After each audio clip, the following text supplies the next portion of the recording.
In today's episode of the Leaders Kitbag, I am once again answering one of your questions. Now, apologies, I can't name check the guy that sent this in. This question appeared in the comments in my feed months ago. I've been scrolling through, but for the life of me, I cannot find it again. But essentially the question was, can I talk about open questions? Yes, is my answer. Apologies, terrible joke, I know, but it proves a point. Can I talk about open questions is generally a closed question.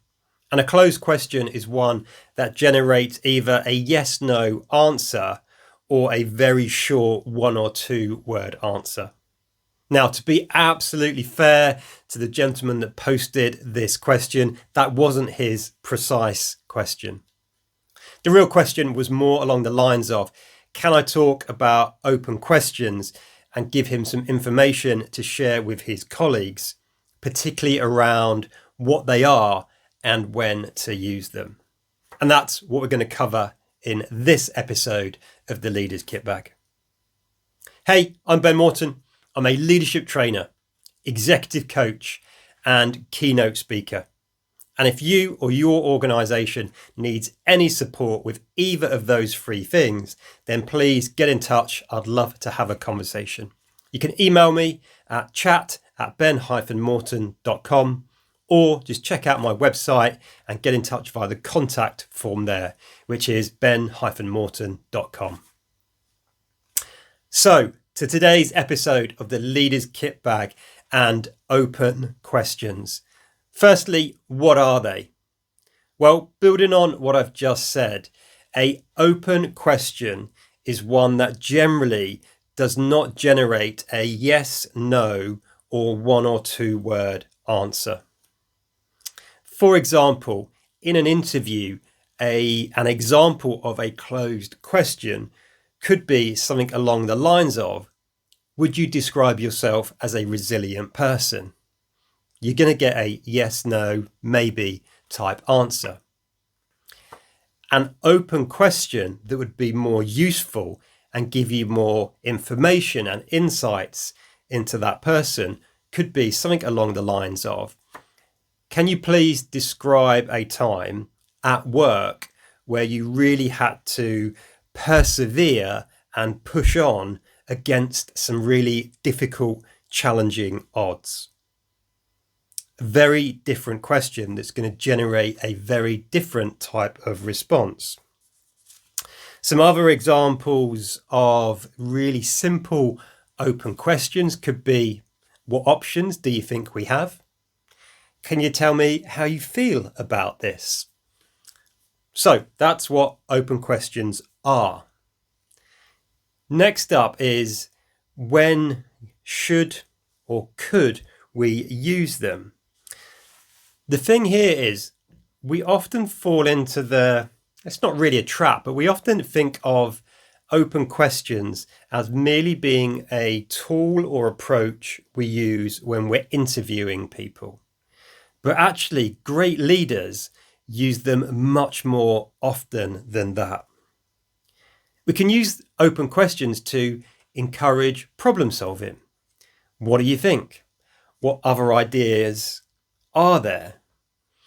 If we had no constraints or limitations, what would we do? You can also use open questions to understand other people's perspectives and the position or stance they've adopted by asking things like, tell me more about how you've come to that conclusion, or what are the real needs you are trying to have met in adopting this position. So they can really help us to understand different people's perspectives and points of view. And the third one, which if you've followed me for some time, you'll know I believe is absolutely fundamental to effective leadership, is that open questions are also great for building relationships and a sense of connection.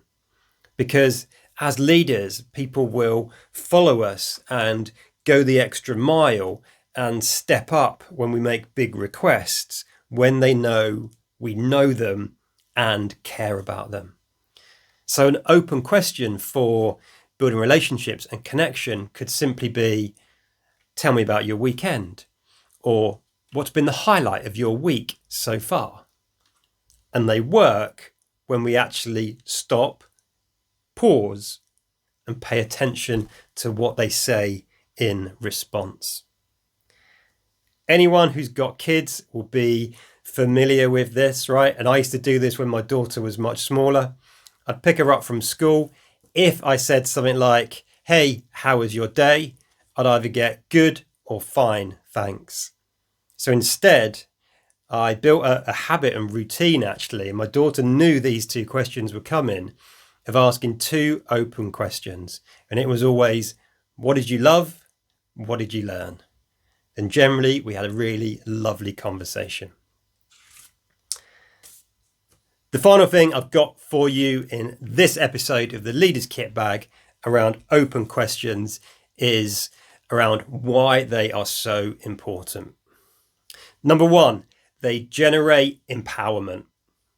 When we ask open questions, we are encouraging people to think for themselves and generate their own solutions. That empowers them and builds their confidence. Number two, it generates more motivation and engagement.